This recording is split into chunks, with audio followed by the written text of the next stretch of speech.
Alright, if you guys are watching this, I'm actually saying this is the very first time actually learning about how to do a punching hole pin, this is what it looks like after I cut this.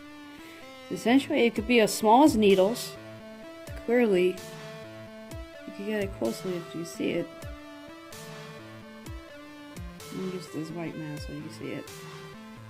Like that's what it's supposed to look like.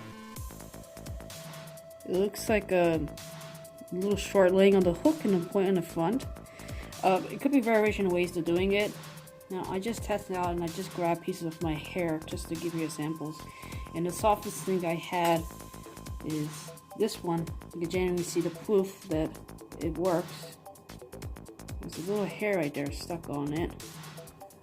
And essentially, once you grab whatever, it should be the longest, but I'm going to do this as a sample. So you grab on the ends. This is the first for me, so I'm going to grab on the ends. And then just by pushing these two.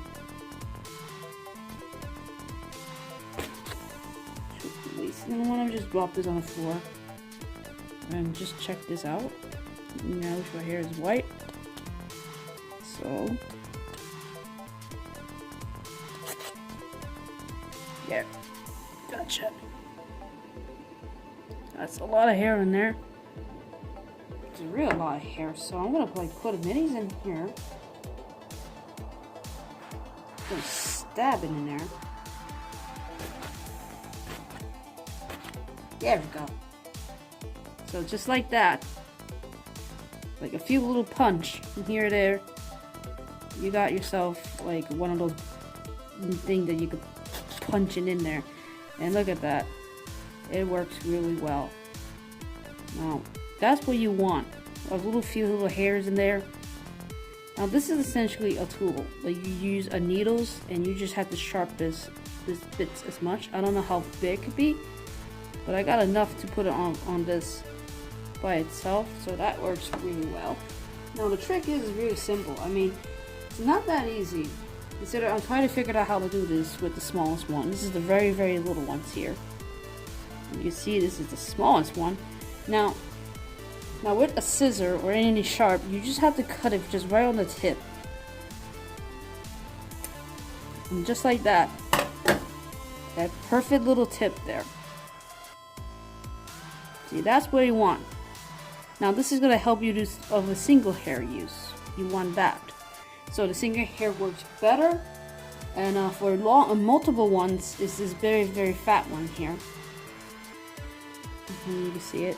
That's the big one that grabs a bunch of it. So that's the only way to do. Now the thing I'm using is a X-Acto knife holder right here. That's all you need. If you have that, I just happily have that in my home. And see the very sharp point of it. You put it right back here. Now you could use glue or anything, but this one it can secure itself. You just have to tighten at the bottom. Give it a good little tight, and shouldn't move at all. I'm putting a lot of pressure on this, so this should work just about fine. And here you go again. You can at least just pop a bunch of hole in here. Now it could work with silicone or it could be liquid latex. It's just a various ways of doing this. So that's just pretty good. You can watch on all the videos about how they did it. This is just the actual sand, just to show you how it works. Now, there's no way to actually know what it does with anything, but this should definitely work on silicones and latex. So please follow onto their tutorials in their search, like how you punch hair of liquid latex, silicones, and so on. There is a tutorial of that. Now, I'm just showing you how this thing effectively works and how do you actually do that. So, yes, please subscribe to my channel. If this is helping you better understanding like how I did this, I was like doing the same thing. So, I hope you guys actually take this as something that help you.